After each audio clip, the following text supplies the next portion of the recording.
Europe 1, la France bouge. La pépite. Et c'est vous la pépite ce soir sur Europe 1. Claire Trécart, vous avez 29 ans.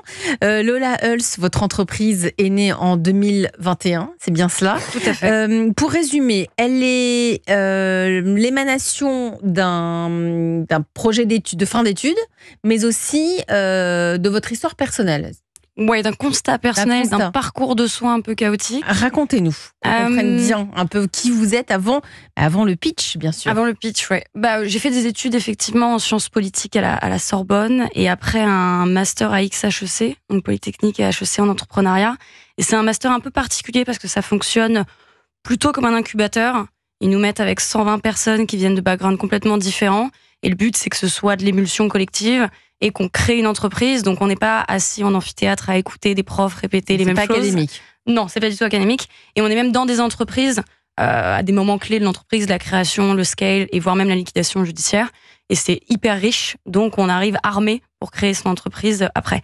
Et donc, la dernière phase, c'est ce qu'on appelle un launchpad. On crée une équipe et on crée sa boîte en ayant identifié un pain, donc quelque chose qui vraiment est une problématique qui serait ressentie par un collectif d'individus. Moi, dans mon cas, ça a été une problématique de santé plutôt personnelle que j'ai vécue. Donc, vous avez vécu, vous avez une maladie, pouvez-vous nous en parler ou pas? Tout à fait, je peux en parler, il n'y a pas de problème. Ce qui s'est passé, je pense que ça a déjà dû arriver à beaucoup de gens. Je dormais avec mon conjoint qui était juste à côté de moi. Mon téléphone sonne à 8h pétantes du matin et je vois le nom de ma gynécologue. Autant vous dire que c'est jamais une bonne nouvelle. Et là, je me dis, oula. Elle me dit que du coup, j'ai un frottis qui est anormal. Donc, je lui dis, OK, mais qu'est-ce que ça veut dire? Elle me dit de venir au cabinet. Et là, s'enchaîne en fait une espèce de parcours que moi, j'ai trouvé extrêmement industriel. C'est-à-dire qu'on vous dit que votre frottis, il est anormal, que c'est un papillomavirus. Je suis vaccinée du papillomavirus. Mais bon. Donc, je comprends pas. On est vacciné que sur 5 types de papillomavirus qui sont censés être les plus dangereux. Mais il y a quasiment une centaine de papillomavirus aujourd'hui. Et du coup, les HPV, c'est une bactérie qu'on se passe. Il y a 80% des Français et même des gens dans le monde qui se passent les papillomavirus. Donc, vous pouvez pas faire grand-chose contre ça parce que même si vous êtes protégé, vous le passez de toute façon. En revanche, il faut faire de la prévention, donc notamment les femmes à travers les frottis. Aujourd'hui, on vaccine aussi les garçons beaucoup plus jeunes et c'est une très bonne chose. Et donc, chez certaines femmes, on développe le papillomavirus en lésion et ces lésions peuvent ou ne peuvent pas être précancéreuses. Et moi, ça a été mon cas. C'était une lésion qui était donc considérée comme précancéreuse. Et dans ce cas-là, vous allez à l'hôpital et vous êtes opéré. Donc, soit on découpe la lésion et après on la recoue, soit on fait un coup de laser. Donc, il vous est arrivé cette Tout à fait. Cette histoire. Et en quoi, quand vous disiez que c'était un parcours industriel, c'est ça qui vous a donné envie de créer une solution? Quel a été le constat pour que vous mettez à vous dire, tiens, mais je vais faire une entreprise qui va permettre de mieux accompagner les personnes qui se retrouveront dans mon cas? Je pense qu'il y a eu plusieurs choses. La première, c'est qu'on est un peu baladé entre la gynécologue, le chirurgien. Les chirurgiens, alors attention, je lui tape pas dessus parce qu'il a fait un super travail. Mais quand même, il fait ça toute la journée. Donc, on a des questions. On n'a pas nécessairement la réponse à nos questions. C'est des rendez-vous qui durent 15 minutes. Donc, c'est très, très rapide. Et puis, on touche quand même à l'intime. Donc, on se demande est-ce que je pourrais avoir des enfants, pas avoir des enfants, etc., etc. Donc, déjà, toutes les questions. J'aurais voulu pouvoir poser des questions. C'était pas possible. Non, parce que le système de santé français, il est surbooké aujourd'hui. Ouais. Les médecins, ils ont plus le temps de passer du temps avec leurs patients, ou alors il faut payer très cher pour pouvoir le faire. Donc là, ça a commencé à faire son petit bout de chemin. Déjà, il y avait un sens argent, santé.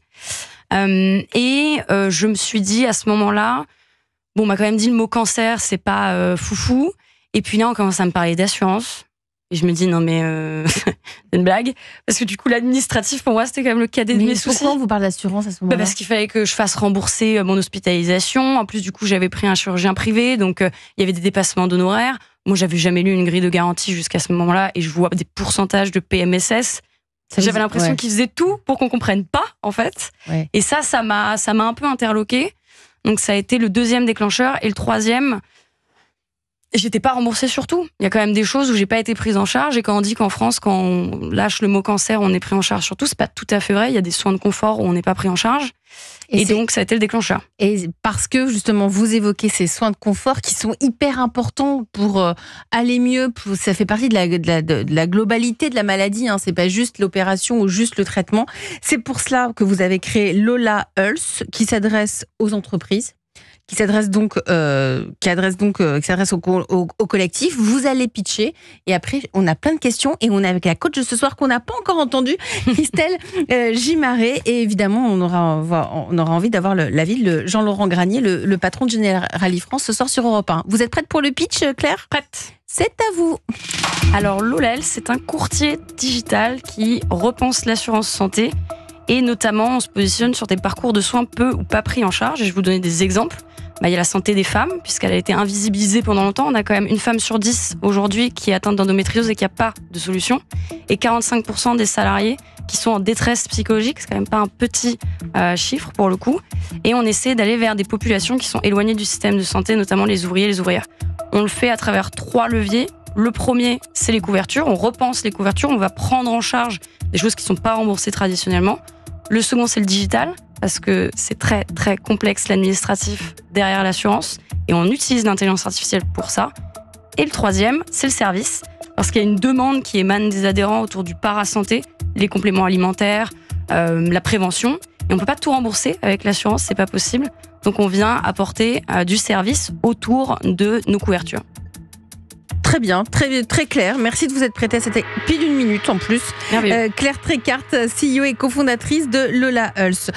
Tiens, je me tourne vers Christelle Gimaret, la coach de ce soir. Christelle, que pensez-vous du pitch ?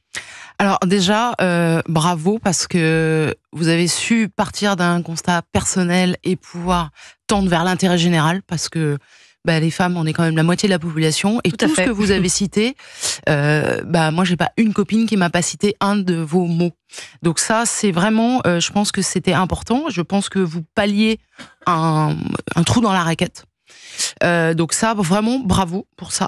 Merci. Et encore bravo pour votre parcours, parce que moi quand j'ai lu, j'ai été impressionnée et je me suis dit que si la relève des entrepreneurs était comme vous aujourd'hui, je pense que la France n'a plus de problème à se faire. Un peu d'impact dans l'entrepreneuriat, ce serait pas mal. Oui. Et là, vous faites plus que de l'impact, puisque vous faites vraiment de l'intérêt général. Moi, j'ai une question, c'est comment vous adressez vos services ? C'est-à-dire, est-ce que c'est directement en B2C ? Est-ce que vous adossez à des groupes comme étant des tiers de confiance qu'on appelle du B2B2C ?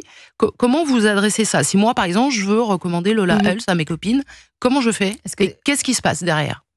Alors aujourd'hui, on ne fait pas de l'individuel, pour une simple et bonne raison, mais je pense que Jean-Laurent l'a déjà mentionné. Sinon, on aurait de l'antisélection. Le principe de l'assurance, c'est mutualiser. Donc si on se dit que les femmes ont des problématiques de santé qui sont assez importantes, il faut qu'on les mutualise potentiellement aussi avec des hommes, pour pouvoir rééquilibrer un petit peu l'équipe technique. C'est un petit peu comme ça qu'on l'appelle.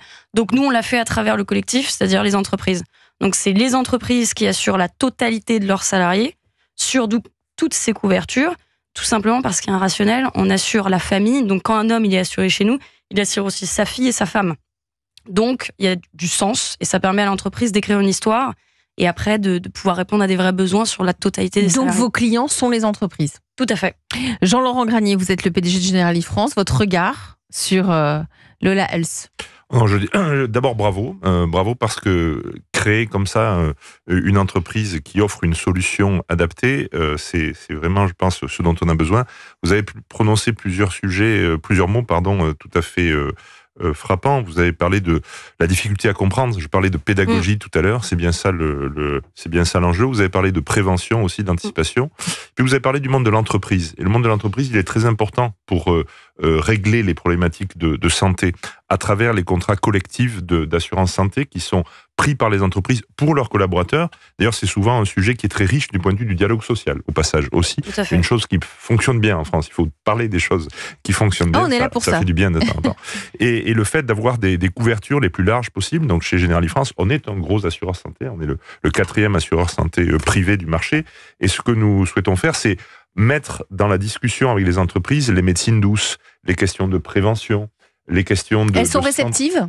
Bien sûr, elles sont réceptives. Parce que pour elles, c'est important. Vous savez qu'un arrêt de travail sur 2 de plus de 3 mois est lié à un problème de santé mentale aujourd'hui. Et les femmes, dans un certain nombre de cas, sont particulièrement visées. Pourquoi ? Parce que dans les familles monoparentales, c'est essentiellement des femmes. Et que la charge mentale est extrêmement importante. Donc, ce genre d'approche, les entreprises sont réceptives. Je parlais des partenaires sociaux parce qu'ils jouent un rôle, sont réceptifs également. Et donc la prévention que l'on peut faire dans ce domaine-là, c'est quelque chose de très important. Vous êtes dans le monde des startups. Chez Generali France, nous avons cofondé une plateforme qui s'appelle le Future for Care avec Capgemini, Orange et Sanofi pour accélérer, pour aider les startups dans le domaine de la santé digitale. Et donc, je pense peut-être des choses à vous dire. Peut-être des choses intéressantes à mettre en avant entre nous, parce que de nombreuses solutions, comme Avipsy par exemple, sur l'aide pour la santé mentale, ont été développées grâce à cette initiative. Claire Trécart, vous avez signé votre plus gros contrat avec une très belle entreprise qu'on aime beaucoup sur Europe 1, c'est Aromazone. Exactement, c'est un peu notre actualité. Bah oui, racontez-nous, c'est formidable. Eh bien, c'était là en janvier. D'ailleurs, je dis un bonjour à Sarah et Edwige parce qu'on a travaillé quand même pendant 1 an sur leur contrat de santé et on est assez fiers parce qu'Aromazone, pour nous, c'est un peu le persona rêvé. C'est-à-dire que c'est quand même une des entreprises françaises qui fait tout en France, que ce soit la logistique, les produits, les boutiques, tout. Il y a énormément de femmes, automatiquement, dans ces entreprises. Et donc, quand on est arrivé, on répondait un petit peu à tous leurs besoins. Et elles développent tout un programme de prévention sur la totalité de l'année où on va les accompagner aussi dessus. Donc, pour nous, c'est un gros pas et c'est quand même quasiment 500 salariés. Donc on passe une belle étape. Vous avez passé une belle étape. Si vous êtes parmi nous aussi ce soir sur Europe 1, c'est parce que vous avez des besoins. On est là pour vous aider. Alors même si je sais que vous allez échanger avec Jean-Laurent Granier hors antenne, le patron de Generali France, vous avez des besoins en communication. Pardon. Vous avez des besoins en communication, en marketing. Christelle Gimaret, vous avez étudié. Donc déjà, on a compris que vous validiez tout. Vous avez évoqué pas tout quand même. Les forces. Sinon, pas mal de choses. Beaucoup de choses. Mais si c'était... c'est comme un contrat d'assurance. Il y a des petits aléas quand même. Il y a des petits astérix auxquels on ne comprend rien. Écrit comme tout petit en bas. On va en parler. Europe 1, parce qu'Europe 1 aime le cinéma, évidemment. Europe 1, la France bouge. 21h, 22h. Elisabeth Assayag. Elle bouge cette France, Elle bouge cette France chaque soir sur Europe 1. Nous sommes ensemble jusqu'à 22h. Émission sur les assurances. On y apprend des tas de choses. D'abord, nous sommes avec notre invité ce soir, Jean-Laurent Granier, PDG de Generali France, patron de Generali depuis 8 ans. Une start-up qui a beaucoup de sens. Elle est portée par une femme. Cette femme, c'est Claire Trécart. Le nom de la start-up, c'est Lola Hulse, Néo Assurance, qui a pour ambition, paraît-il, vous m'arrêtez si je me trompe, Claire, d'être identifiée comme la référence de l'assurance pour les entreprises qui veulent s'engager dans la santé de leurs collaborateurs. Vous avez des besoins, notamment des besoins de pédagogie, de vous faire connaître. Pour cela, évidemment, nous avons une coach. La coach de ce soir, c'est Christelle Gimaret, la présidente, la fondatrice d'Ecoclean en demande. Vous avez un point commun toutes les deux, je crois. Claire, vous avez grandi avec des parents entrepreneurs, c'est ça ? Tout à fait. Et Christelle, je crois que votre papa aussi. Grand-père et père, oui. Et vous avez passé votre enfance à vous balader dans les usines. Dans les usines de mon grand-père. Voilà. Moi aussi. Voilà. Donc ça forge. Ça Exactement. forge le regard que l'on peut avoir sur une entreprise. Tiens, c'est le moment des conseils du coach de Christelle Gimaret. Europe 1. Le réseau La France bouge. Alors Christelle, comment tendre la main, comment aider Claire à se développer, à se faire connaître ? Elle a besoin de communiquer, d'expliquer ce qu'elle fait. Alors, quand on crée une entreprise qui a de l'impact, le mieux, à mon sens, c'est d'aller trouver des clients qui partagent les mêmes valeurs. Donc pour ça, vous avez ce qui va être naturel, c'est d'aller tendre vers des assureurs qui effectivement vont être, comme on dit, le tiers de confiance pour pouvoir, parce que en fait, on va dire voilà, Lola Hulse, c'est génial, mais je la connais pas.